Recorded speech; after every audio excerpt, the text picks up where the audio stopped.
Huyu Kasongo, si mimi nilikuwa naibu wake?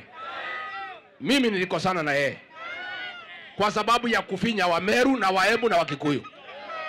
Yeye alichaguliwa na watu ya Mlima 47%. Mimi nikimuuliza haki ya Wameru, anasema mimi ni mkabila. Tukimchagua, yeye alikuwa Mmeru tukimchagua? Alikuwa Mwembu? Alikuwa Mkikuyu?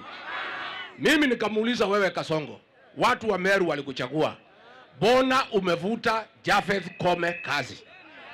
Bona unapanga jama ya kumvuta Martha Kome? Kwa nini umekataza kijana ya Mudhaura amekuwa number 1 kwa KRA? Umekataa. Kwa nini Nithi Bridge ulituambia ukiweka Biblia chini mwezi 6 utakuwa umemaliza? Umekataa. Sasa mimi nikimwambia mambo ya Meru, akasema mimi ni mkabila. Akaita hii wabunge wenu wa Meru, akawadanganya. Mimi nashindwa kufanya kazi Meru kwa sababu ya Rigiji. Nisaidieni kumfukuza ndio kazi ifanyike. Tangu nitoke kuna kazi imefanywa hapa? Ni wajinga si wajinga? Sasa shitaka moja nilipigiwa pale Senate.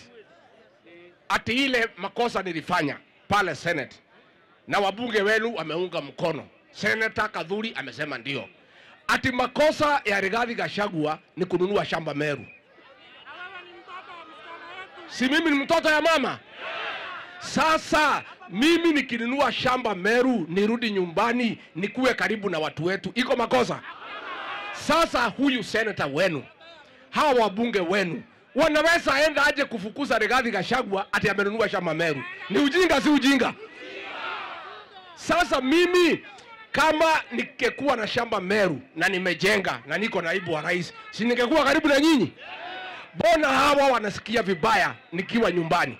Sasa mimi niseme hiyo shamba yangu ninunua, nitajenga, mtakuwa mkija kuniona hapo. Neguo, si ndio? Kasongo na watu yake wameze wembe.